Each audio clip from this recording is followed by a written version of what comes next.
નમઃ શિવાય. શ્રાદ્ધ ભાગ. સંત એકનાથ. ક્યારા પાસે દીવો થતો અને અત્યંજના છોકરાઓ શ્લોકો બોલતા થયા. પ્રત્યેકના ઘેર જમતી વખતે 2 શ્લોકો બોલાયા સિવાય કોઈ જમતું નહીં.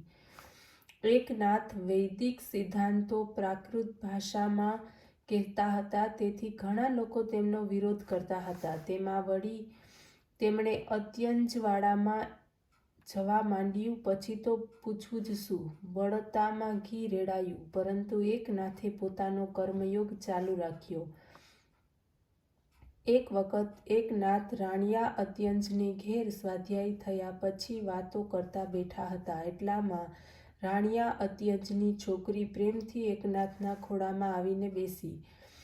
એકનાથ સામે પ્રેમથી જોઈને તેમનો હાથ પકડીને તેણે પૂછ્યું, નાથ, તમે અમારે ત્યાં જમવા આવશો ને? હા, આવીશ ને. ક્યારે આવશો? તું બોલાવીશ ત્યારે આવીશ. સાચે જ? હા, જરૂર આવીશ. તો પછી કાલે જ આવો ને. કાલે જ આવીશ. તેમનો બંનેનો સંવાદ સાંભળતા લોકો આ સાંભળીને ઠંડા થઈ ગયા. તેમને આશ્ચર્ય થયું અને ધન્યતા પણ લાગી. જમવા કબૂલ થયા છે, તેથી નાથ રાણિયા અત્યંજને ઘેર જમશે અને પૈઠણના બ્રાહ્મણો તેમની ફજેતી કરશે. તેથી અત્યંજ સમાજ ચિંતામાં પડ્યો. પણ નાથ જમવા આવશે એ ખ્યાલ માત્રથી તે નિરાગસ છોકરી આનંદમાં ભાન ભૂલી ગઈ. તે કૂદકો મારીને નાથના ખોળામાંથી દોડી અને આખા અત્યંજવાડામાં દોડતી દોડતી કહેતી ગઈ, આવતીકાલે નાથ અમારા ઘેર જમવા આવશે. તે નિષ્પાપ છોકરીનું સન્માન કરતા કરતા નાથ ફરી ગોદાવરી તીરે આવ્યા. તેમના કાને ફરી અવાજ આવતો હતો, કાલે નાથ અમારે ત્યાં જમવા આવશે. કાલે નાથ અમારે ત્યાં જમવા આવશે. મહારને ઘેર તે આનંદરૂપી જળથી નાહ્યા હતા અને ગોદાવરીના પાણીથી ફરી નાહ્યા. એકનાથને આજે થોડું મોડું થયું, તેથી ગિરિજાબહેન તેમની રાહ જોતા હતા. નાથ ઘરમાં આવ્યા કે તરત જ તેમણે ગિરિજાબહેનને કહ્યું, મેં આવતીકાલે જમવાનું આમંત્રણ સ્વીકાર્યું છે. ક્યાં? તમે જ કહો, હું શું કહું? ત્યારે હું શું કહું? હા, રાણિયા અત્યંજને ઘેર. તમે ત્યાં જશો? હા. કેમ? કંઈ નહીં, પણ કીર્તનમાં એ લોકો આવે જ છે, તેથી શાસ્ત્રી પંડિતો પહેલેથી તમારા પર ચીડાયેલા છે અને હવે ચીડાવા દે. ગિરિજા તેમને બૂમાબૂમ કરવા દે, પણ તમે તો ખરાબ નહીં લાગો ને. એવું શું બોલ્યા? એમાં મને શું ખરાબ લાગવાનું થયું? ત્યારે હવે લોકોને જે બોલવું હોય તે બોલે.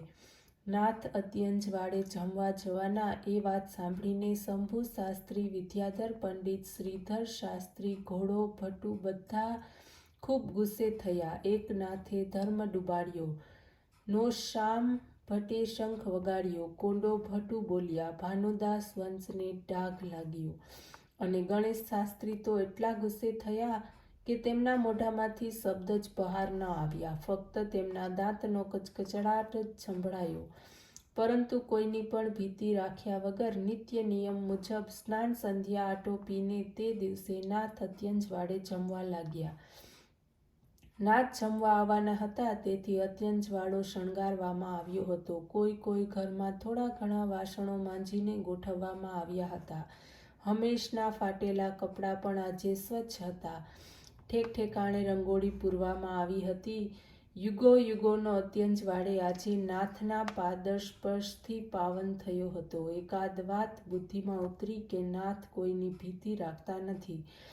એકાદ વ્યક્તિ સામે દાંત કાઢી હસવું અને તેની પીઠ ફરી કે દાંત કચકચાવવા એ પદ્ધતિ તેમને માન્ય ન હતી. તેમનું વર્તન સરળ અને નિર્મળ હતું. નાથ ઘેરથી નીકળ્યા કે બારી બારણામાંથી લોકો જોવા લાગ્યા. પંડિતો અને શાસ્ત્રીઓ ગુસ્સામાં હતા, પણ નિર્મળ નાથના મનમાં ચિંતા પણ ન હતી અને ભીતિ પણ ન હતી.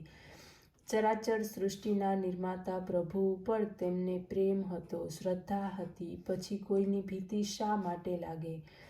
એકનાથ રાણિયા અત્યંજના પ્રેમથી પુલકિત થઈને તેને ઘરે જમવા લાગ્યા. કેટલાક લોકોએ તેમને રસ્તામાં રોક્યા.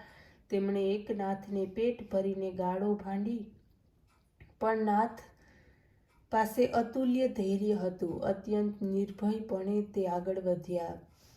ભીંક ભટ્ટ અને ભટ્ટ તેમની પછવાડે સુપાતા જતા હતા. અત્યંજોના પ્રાણ સખા કોઈથી ન બીતા આજે અત્યંજવાડામાં આવ્યા. રાણિયા અત્યંજના આંગણામાં પણ પગ મૂકતા જ તેમની નજર તુલસી ક્યારા પર પડી. તેની આજુબાજુમાં રંગોળી પૂરેલી હતી. ઘીનો દીવો ટમટમ બળતો હતો. રાણિયાની દીકરી નવા કપડાં પહેરી માથા ઉપર કળશ લઈ હસતી હસતી ઉંબરામાં જ નાથનું સ્વાગત કરવા ઊભી હતી. તેનો આનંદનો તો જ ન હતો. બધાને નમસ્કાર કરતા કરતા નાથે રાણિયાના ઘરમાં પ્રવેશ કર્યો. આસનો મુકાઈ ગયા હતા. રંગોળી ઢાંકેલી હતી અને સમયની વાટ સરખી કરી તેમાં તેલ પૂરાયું. નાથ પાટલા ઉપર બેઠા. રાણિયાએ તેમનું પૂજન કરી ગળામાં હાર પહેરાવ્યો અને પ્રણામ કર્યા. રાણિયાની દીકરીએ તેમની આરતી ઉતારી ફૂલો આપ્યા. ત્યારબાદ એકનાથે પ્રાર્થના કરી જમવાની શરૂઆત કરી. ભીખ ભટ્ટ અને બાળ ભટ્ટ ઊંચા થઈને જોતા હતા. બધું જ પ્રત્યક્ષ જોયા બાદ આખી વાત બ્રાહ્મણોને કહીને તેઓ એકનાથની ફજેતી કરવાના હતા અને તેમનો બહિષ્કાર કરવાના હતા. તે જોતા હતા એટલામાં રાજા રામ શાસ્ત્રી અને શ્રીધર શાસ્ત્રી દોડતા આવ્યા અને તેમણે બાળ ભટ્ટને કહ્યું, અરે બાળ ભટ્ટ, આ બધા જ ગપ્પા જ છે હો. શું કહો છો? બીજું શું? નાથ અત્યંજવાડે જમવા જવાના છે તે એટલે? અરે એકનાથ તો ઘેર કીર્તન કરે છે. માથા પરની પગડી સરખી કરી બાળ ભટ્ટે કહ્યું, તમે ગાંડા તો નથી થઈ ગયા ને? આજે અફવાઓ ફેલાવીને નાથને છૂટવાનો રસ્તો ન રહે તે માટે અમે પોતે આ ચાડાળોની વસ્તીમાં પ્રત્યક્ષ જોવા આવ્યા છીએ. તો શું એકનાથ અહીં છે? હા, અમે હમણાં જ તેને જોયા. અરે એ ગપ્પુ જ છે. ચાલો ઘેર, હું તમને હમણાં બતાવું કે નાથ કીર્તન કરે છે કે નહીં. અરે ઘેર શું છે? જરા જુઓ તો ખરા આ બારીમાંથી કે નાથ જમે છે કે નહીં. રાજા રામ શાસ્ત્રી અને શ્રીધર શાસ્ત્રીએ જોયું તો એકનાથ જમતા હતા. રાણીઓ અત્યંત આગ્રહ કરતો હતો અને તેની પત્ની પીરસતી હતી. તેમને થયું કે આંખોને કંઈ ભ્રમ તો નથી થયો ને? બંને જણ આંખો ચોળવા લાગ્યા. પોતાની આંખે જોયા છતાં તેમને વિશ્વાસ બેસતો ન હતો. એકનાથને કીર્તન કરતા હમણાં જ તેમને જોયા હતા. તે આવ્યા ત્યારે કીર્તન ચાલુ હતું, તો પછી નાથ અહીં ક્યાંથી? ક્યારે આવ્યા તેમને કંઈ સમજણ પડતી ન હતી. બાળ ભટ્ટ અને ભીખ ભટ્ટને લઈને તેઓ નાથની ઘેર આવ્યા તો કીર્તન ચાલુ હતું. લોકો કીર્તનમાં રંગાયેલા હતા. શ્રોતાઓ સાંભળવામાં લીન હતા અને વક્તા વક્તવ્યમાં. અહીં પણ એકનાથને જોઈને ચારે જણા આશ્ચર્યચકિત થયા. એક જ સમયે પોતાને ઘેર અને અત્યંજવાડામાં એકનાથ કેમ હોઈ શકે? આ અપૂર્વ ઘટના જોઈને તેઓ ચકિત થયા. તેઓ ભોંઠા પડ્યા. એકનાથની ફજેતી ન થાય અને બ્રાહ્મણો તેમનો બહિષ્કાર ન કરે એટલા માટે સાક્ષાત પાંડુરંગ ભગવાન એકનાથનું રૂપ લઈને તેમના વાડામાં કીર્તન કરતા હતા. મહાપુરુષોની ક્રિયાનું આકલન સામાન્ય માણસો કેવી રીતે કરી શકે? પરમેશ્વરનું રૂપ નિર્મળ મનવાળાઓને જ દેખાય. કેવળ યંત્રવત કર્મટપણાથી કર્મકાંડ કૂટતા રહેલાઓ પોતાની પાસે જ રહેલા પરમેશ્વરને કેવી રીતે ઓળખી શકે અને મેળવી શકે?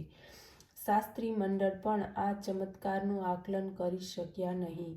એકનાથના બે રૂપો ક્યાંથી? બેમાંથી ખરા એકનાથ કોણ? આ માયાનો ખેલ હતો? એ મેલી વિદ્યાનો પ્રભાવ? કે પછી આપણી જ દ્રષ્ટિમાં કંઈ વિકૃતિ ઉત્પન્ન થઈ છે? થોડી વારમાં પૈઠણ ગામમાં આ વાતથી પ્રચરી ગઈ અને આ ચમત્કાર જોવા માટે આખું ગામ ઉમટ્યું. લોકો હતબુદ્ધ થયા. શાસ્ત્રી પંડિતો મૂંઝાઈ ગયા. તેમનામાંથી કેટલાક એકનાથને ચરણે ગયા, પરંતુ કંઠોનું સમાધાન થયું નહીં. અત્યંજવાડેથી એકનાથ પાછા ફરતા હતા. તેમની પાસે જઈને તેમણે એકનાથનો રસ્તો રોકી લીધો. એકનાથ આવ્યા કે વેણી ભટ્ટ બોલ્યા, હમણાં તમે રાણિયા અત્યંજને ત્યાં જમી આવ્યા તે વાત ખરી છે? હા, ધર્મશાસ્ત્ર પ્રમાણે બ્રાહ્મણ અત્યંજને ઘેર જમી શકે ખરો? તેણે પ્રેમથી બોલાવ્યો, પછી શું કરવું? આવતીકાલે તે અમને પણ બોલાવશે તો શું અમારે જવું? આ વ્યક્તિગત પ્રશ્ન છે. આ વ્યક્તિગત પ્રશ્ન નથી, પણ ધર્મશાસ્ત્રનો પ્રશ્ન છે. અત્યંજને ત્યાં ન જમવું એવું કયા ગ્રંથમાં લખેલું છે? તેવું કદાચ નહીં લખેલું હોય, પણ વર્ણશંકર ન કરવો એ તો લખેલું છે ને. જમવાથી વર્ણશંકર થતો નથી, તે સિવાય વર્ણશંકર ન કરવો જોઈએ. તેવી જ રીતે ખોટું વર્ણાભિમાન પણ ન રાખવું જોઈએ. એ પણ ખરું ને? ચકિત થયેલા અત્યંજો આ બધું સાંભળતા હતા. છેવટે ગદાધર શાસ્ત્રીએ કહ્યું, તમે વિદ્વાન છો, તમારી પાસે અમારું શું બોલવું? કેમ, મારી કંઈ ભૂલ થઈ? હા, અમારી દ્રષ્ટિથી તમારી ભૂલ થઈ છે, તેને માટે તમારે પ્રાયશ્ચિત કરવું પડશે. હું અત્યંજોના પ્રેમ માટે જમ્યો, તમારા પ્રેમને માટે પ્રાયશ્ચિત પણ કરીશ. ઓમ નમઃ શિવાય.